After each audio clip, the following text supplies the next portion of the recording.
ਡੱਲੇਵਾਲ ਜੀ ਨੇ ਸੰਦੇਸ਼ ਦਿੱਤਾ ਸੀ, ਉਹਨਾਂ ਨੇ ਸੰਦੇਸ਼ ਦਿੱਤਾ ਸੀ ਵੀ ਸੁਪਰੀਮ ਕੋਰਟ ਦੀ ਅਸੀਂ ਸਨਮਾਨ ਕਰਦੇ ਹਾਂ, ਇਸ ਚਿੰਤਾ ਮੈਂ ਧੰਨਵਾਦ ਕਰਦਾ, ਲੇਕਿਨ ਮੇਰੀ ਪ੍ਰਾਥਮਿਕਤਾ ਮੇਰੇ ਜਿਹੜੇ ਰੋਜ਼ ਖੁਦਕੁਸ਼ੀਆਂ ਕਰ ਰਹੇ ਕਿਸਾਨ ਤੇ ਮਜ਼ਦੂਰ ਉਹ ਨੇ, ਤੇ ਇਸ ਕਰਕੇ ਇਹਨਾਂ ਚੀਜ਼ਾਂ ਨੂੰ ਦੇਖਦੇ ਹੋਏ ਹੁਣ ਸਾਡੀ ਮੀਟਿੰਗ ਹੋਊਗੀ, ਦੋਨੋਂ ਫੋਰਮਾਂ ਦੀ ਮੀਟਿੰਗ ਵਿੱਚ ਵਿਚਾਰ ਚਰਚਾ ਕੀਤੀ ਜਾਊਗੀ। ਹੁਣ ਉਹ ਤੋਂ ਬਾਅਦ ਦੀਆਂ ਸਾਰੀਆਂ ਗੱਲਾਂ ਗਰਭ 'ਚ ਨੇ ਵੀ ਕੀ ਗੱਲ ਹੁੰਦੀ ਹੈ। बिल्कुल देखो अभिमन्यु कोहाड़ ਜਿਹੜੇ ਨੇ ਉਹ ਵੀ ਇੱਥੇ मौजूद है, की कुछ कह रहे हैं सुन लेने हैं।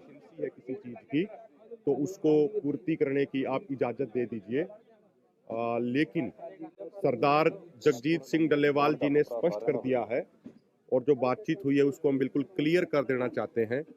सरदार जगजीत सिंह डल्लेवाल जी जवाब देते समय भावुक हो गए, बार बार उनकी आंखों से आंसू आ रहे थे और उन्होंने माननीय डीजीपी साहब को, मिनिस्ट्री ऑफ होम अफेयर्स के डायरेक्टर साहब को एक ही बात कही है कि मेरा संदेश एक ही है कि मेरी जिंदगी से ज़्यादा कीमती जिंदगी उन 7 लाख किसानों की थी जिन्होंने सरकारों की गलत नीतियों के कारण आत्महत्या करने पे जो मजबूर हुए।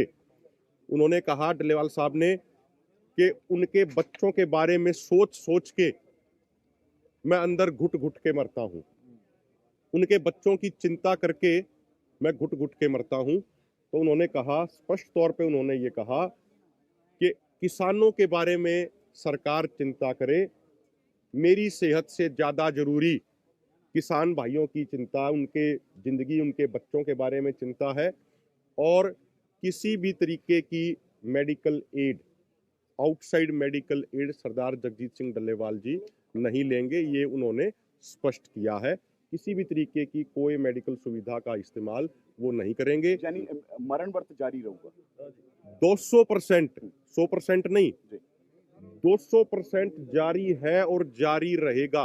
उन्होंने स्पष्ट ये कहा कि मेरी स्वास्थ्य की चिंता करने की बजाय अगर आप सब लोगों के प्रयास से अगर केंद्र सरकार बातचीत करके इन मुद्दों का हल कर देती है तो वही एकमात्र तरीका है मेरा अनशन समाप्त कराने का। उन्होंने एग्जैक्टली उन्होंने ये बात बोली है। अधिकारियों का यहाँ आना किस तरह देखते हैं आप? क्योंकि आज ये भी खबर आ रही है कि पीएम मोदी खेतीबाड़ी मंत्री के साथ मीटिंग करते नजर आए हैं और आंदोलन को लेकर भी बातचीत हुई है।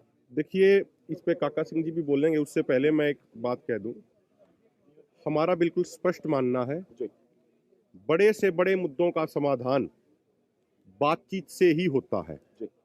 अगर केंद्र सरकार के प्रतिनिधि पंजाब सरकार की तरफ से माननीय डीजीपी जी और अन्य अधिकारीगण आए हैं, उनका सत्कार है, उनका स्वागत है, और अगर बातचीत शुरू होती है तो हम मानते हैं कि वो पॉजिटिव कदम होगा और सबसे बेस्ट चीज तो उस दिन होगी जिस दिन हमारी मांगे पूरी होंगी। बाकी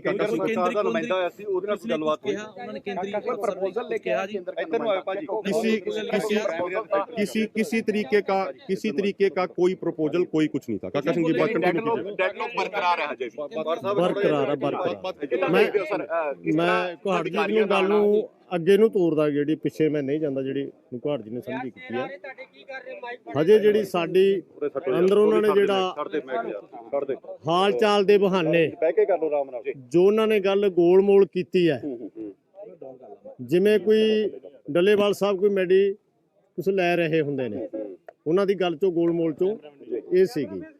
ਸਾਡੀ ਉਹ ਸਾਫ਼ ਕੁਹਾੜ ਜੀ ਨੇ ਗੱਲ ਕਰਤੀ ਹੈ, ਉਹ ਆਏ ਹਾਲ ਚਾਲ ਪੁੱਛ ਗਏ। ਕੋਈ ਜਿਹੜਾ ਆਪਾਂ ਚਾਹੁੰਦੇ ਆ ਕਿ ਉਹ ਕਿਉਂ ਆਏ, ਕਿਸੇ ਇਸ਼ੂਆਂ ਤੇ ਇਹਨਾਂ ਤੇ ਚਰਚਾ ਕਰਨੀ ਚਾਹੁੰਦੀ ਹੈ ਸਰਕਾਰ ਕਿ ਨਹੀਂ ਕਰਨਾ ਚਾਹੁੰਦੀ, ਉਹ ਸਾਨੂੰ ਇਹੀ ਕਹਿ ਕੇ ਗਏ ਨੇ ਵੀ ਹਵੇਲੀ ਦੇ ਵਿੱਚ ਆਓ, ਆਪਾਂ ਉੱਥੇ ਬੈਠਦੇ ਆ, ਉਹ ਤੇ ਵੀ ਚਰਚਾ ਕਰਦੇ ਆ। ਉਹ ਉਹਨਾਂ ਦੀ ਆਪ ਦੀ ਜਿਹੜੀ ਹੁੰਦੀ ਹੈ ਗੱਲਬਾਤ, ਉਹ ਆਪਦੇ ਲੈਵਲ ਤੇ ਗਿਆ ਨਹੀਂ। ਹਜੇ ਤੱਕ ਸਾਡੀ ਦੋਨੇ ਫੋਰਮਾਂ ਦੀ ਉਹਨਾਂ ਦੀ ਜਿਹੜੀ ਗੱਲ ਕਹਿ ਕੇ ਉਹਨਾਂ ਨਾਲ ਕੋਈ ਸਹਿਮਤੀ ਨਹੀਂ। ਡੱਲੇਵਾਲ ਸਾਹਿਬ ਦਾ ਜਿਹੜਾ ਤੁਹਾਨੂੰ ਕਿਆ ਸੱਦਾ ਦਿੱਤਾ ਬਈ ਹਵੇਲੀ ਆ ਜਾਓ? ਹਾਂ, ਉਹਨਾਂ ਨੇ ਮੈਨੂੰ ਕਹਿ ਕੇ ਗਏ ਨੇ ਡੀਜੀਪੀ ਵੀ ਤੁਸੀਂ ਆਓ ਉੱਥੇ 5 ਮਿੰਟ, ਮੈਂ ਛੇਤੀ ਜਾਣਾ ਤੇ ਆਪਾਂ ਉੱਥੇ ਜਿਹੜੇ ਇਸ਼ੂ ਹੈ ਉੱਥੇ ਸਾਂਝੇ ਕਰਦੇ। ਤੁਸੀਂ ਜਾ ਰਹੇ ਹੋ ਉੱਥੇ? ਹਾਂ, ਮੈਂ ਅਸੀਂ ਜਾ ਰਹੇ ਹਵੇਲੀ।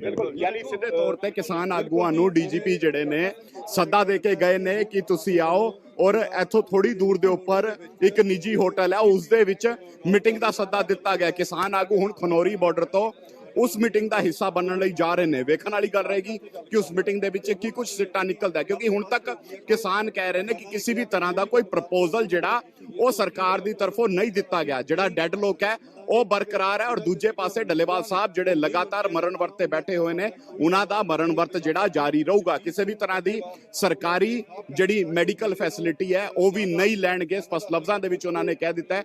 ਉਹ ਕਹਿੰਦੇ ਕਿ ਮੇਰੀ ਜਾਨ ਤੋਂ ਜ਼ਿਆਦਾ ਉਨ ਕਿਸਾਨਾਂ ਦੀਆਂ ਜਾਨਾਂ ਤੇ ਮੰਗਾਂ ਜ਼ਿਆਦਾ ਜ਼ਰੂਰੀ ਹੈ ਜਿਹੜੇ ਲਗਾਤਾਰ ਸੰਘਰਸ਼ ਕਰਦੇ ਹੋਏ ਨਜ਼ਰ ਆ ਰਹੇ ਨੇ। ਲਗਾਤਾਰ ਤਸਵੀਰਾਂ ਤੁਹਾਨੂੰ ਵਿਖਾ ਰਹੇ ਹਾਂ, ਤੁਸੀਂ ਤਸਵੀਰਾਂ ਵੇਖਦੇ ਰਹੋ। ਕੈਮਰਾਮੈਨ ਅਨਿਲ ਦੇ ਨਾਲ ਮੈਂ ਵਿਨੀਤ ਕਪੂਰ।